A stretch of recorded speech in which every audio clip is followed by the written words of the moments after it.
Hello, hello, hello, and welcome again to the Meta Lifestyle Magazine. I'm your host, Karina Felix. And I'm your co-host, Nandini. Welcome. So, Nandini, anything special going on? Oh my God, what a week. If you guys are into astrology, you will hear astrologers talking about the very, very, very powerful energy that we are experiencing right now. I know personally, I have been so exhausted. And this happens to me when there is, really powerful energy going on in the cosmos. Yes. This is how I feel it. And I think different people would feel it in different ways, but every avenue that you go to, any astrologer that you talk to, even channelers, people who are channeling mediums and stuff, they will tell you that this week is a very, very powerful week for transformation and manifestation. So if you are working on a dream, if you have a goal, this is the week to actually focus on it, write down exactly what it is you want to achieve, and meditate on it, and keep it at the forefront. And they say you write it down, you put it next to your bed before you go to sleep. That's what you look at. As soon as you wake up, that's what you keep reading it out. Yes. Put it where you see it, because whatever's at the forefront, that's what you keep manifesting. So don't just say this is what I want. Don't say this is what I want and then not keep it at the forefront of your mind. But for me, since last week's show, I was so drained and I couldn't figure it out. And I'm like, am I dehydrated? Am I getting sick? I couldn't figure, I just wanted to stay in bed and sleep. And, again, when you're vibrating at a higher level, and, I've been on this journey for a long time. I've been doing a lot of spiritual development for pretty much my whole life. And I'm very in tune with this shift. And they're saying there's so much more energy coming into Earth.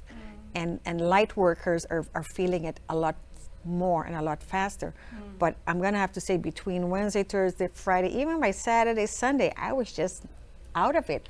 So I started doing more of my meditation. I started more journaling. I started doing more affirmation, and obviously the manifesting part, and really trying to stay in tune, because I could feel the disconnect and I needed to bring it back together.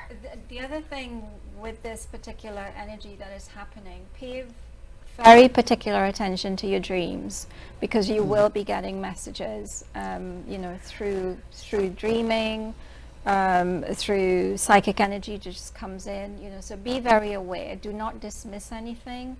Just listen to the messages and accept the messages as they come through. So I've told you before, I am a lucid dreamer, and a lucid dreamer is someone who is awake while asleep, if that makes any sense. So I'm very, very aware of my surroundings. I could describe my whole dream from beginning to end. Like if I've woken up and started journaling, and by the time I'm done, I'm 10 pages in. Like I'm going, this is how they create stories like Harry Potter. Yes. In your dreams, so much is possible that otherwise is not. But, and I remember everything. And I'm also aware that I'm asleep. So I know I'm sleeping, but at the same time, I'm like, okay, you continue to sleep. I'm going to take care of this dream. But it's the same thing. But and it's so funny, because even in my dream, I'm asking my sleeping self questions. Like why is this person in your dream? And then I go through the day and go like, I think I was scrolling through Facebook or something. And then it's like, oh, okay. And then we keep looking at this dream together. It's this whole weird 3-dimensional thing going on while I'm asleep. Of course, you wonder why I can't sleep, or why I wake up so tired half of the times. And I'm like, I know I slept. Yes. You're getting a lot of work done. You're working very hard. I am working like crazy. And these days, even worse. Like, I'm getting the messages. Like, I wake up and I'm like, oh, now I get it. That makes sense. And especially once I start journaling. And like I said, I did this challenge. It's 30 days, a whole hour of meditation. You just sit there for an hour, because once you pass that 21 minute, things start happening. This is when everything really shuts down. This is when the world, everything outside shuts down, and you really go inward, and then you start seeing the pictures and the images and the messages, and they start to explain. So any question you have, that's when the answers come. And that's when you start really understanding the outer dimension, what's really happening on the other side. And we were talking about this because we are both have our master's degree in metaphysical science from the same college, because that's where we met in Sedona, Arizona. And now we are, and so I just said last week, hey, we got to go get our doctorate. What are you putting it off for? So we are now kind of being each other's accountability partner. And we are working on getting our dissertation. And the fun part is that my dissertation is based on that we are here for our soul's purpose, not for us, the physical ego self, but our physical self, our consciousness, the one that keeps coming back, that the reincarnation of us. And so my dissertation is based on how do we connect with our soul to put us back on the path we are supposed to be on. And this is what I've been going through for the last 2-3 weeks, when I was feeling so disconnected and couldn't figure it out. And I thought, and I went back to look at my notes and went, oh, I strayed off my path. And they're telling me, you've gone too far, you got to come back. So that's why I'm been, again, doing all of my morning routines and my rituals. And Nandini's dissertation goes the next level. and you have to be very open-minded to understand her version, but you go ahead. Okay, this is where people might just go click and switch off. No, there are a lot of metaphysicians, a lot of light workers, they get it. May just dive in a bit further, but my dissertation is about our ability to reincarnate, as Karina just said, but not coming back on Earth, actually reincarnating on another planet.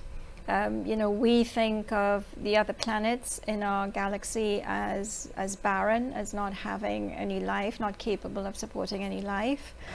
But if you think of energy, and if you think of vibration, if you think that maybe there is life there, but on a vibration that we as humans cannot really access, then you can open up your minds to, yes, there are other things in this galaxy that we are not capable of seeing just yet. And if we think of certain planets as having a higher vibration than Earth, then the work that we do here on this planet, on Earth, if we can raise our vibration to a certain level, then it becomes possible for us to reincarnate on another planet. And in doing that, why would we want to do that? We want to do that because Earth is going through its own journey, humans are going through our own journeys, and if we can then reincarnate on a higher vibrational plane, then we can fulfill that role of helping humanity on its journey. Correct. So I hope that's not too far out for some of you, but well, I said I'm here on a dual purpose, which is elevating my energy and my vibration here while on Earth in this physical body. And all of the knowledge, wisdom that I am, taking in right now, this is the only thing we get to carry over with us. So that's the building up of our consciousness and our conscious energy is the only thing we get to take with us. And from the other end, and in our afterlife, then we become the spirit tribe to our tribal family. So when whoever is here taking care of me right now, when they come back, it would be my turn to take care of them, because we all have our own spirit tribes, right? So so that's why I thought this is so great, because I'm just talking about coming back to Earth, because the whole point of coming back to Earth is to finally, what I say, find heaven on Earth, finally bring heaven to Earth, where we are finally working in harmony, in love, in peace, compassion, caring for each other, taking care of nature and the world again. When we can go back to that place of really working together as a community, that's really bringing heaven on Earth. Right? And then I love that Nandini realized, because also this physical body is very dense. So our soul is very restricted while in this body. But as you elevate consciousness, it becomes lighter and lighter. And that's how they could transform and go into the other dimensions. And this is not it. This is what we call the third dimension. And in the last year or two, we've been moving into the fifth dimension.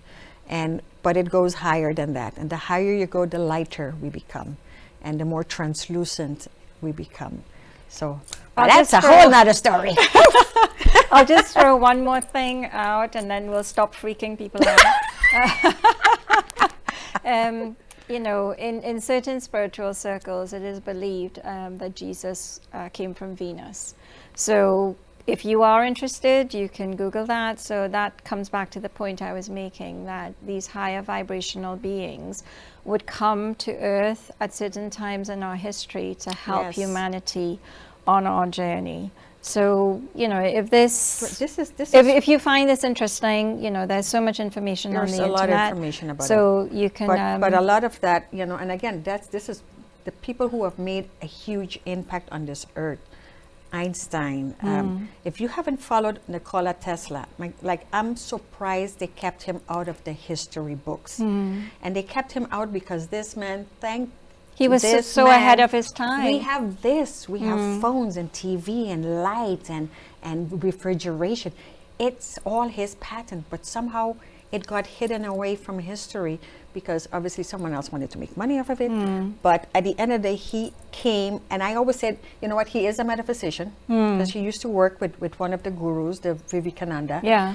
And I believe he had already reached that level, but he chose to come back to give help us this huge jump into the future, because without that we wouldn't be here. We would still be kind of 50, 100 years behind. Yeah, and you said the right thing in that, you know, he wanted to gift these things to the world free of charge, and unfortunately he died alone and a pauper.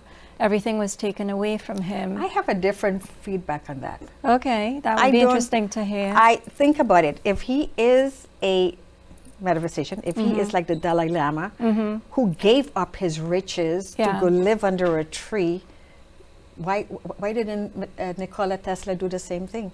He says, I don't need material stuff. But I he came here didn't, to change but, the world. You know, on this paradigm, what they did, yes. they did everything. They took everything away from him, and then created ways of profiting from his ideas. Says, they might have me now. He goes, but the future belongs to me. And guess what? Here we are. The future does belong to him. Absolutely. Because his footprint is what jumpstart us. Don't forget to follow, like, and subscribe to my channel Dr. Karina Felix for more videos.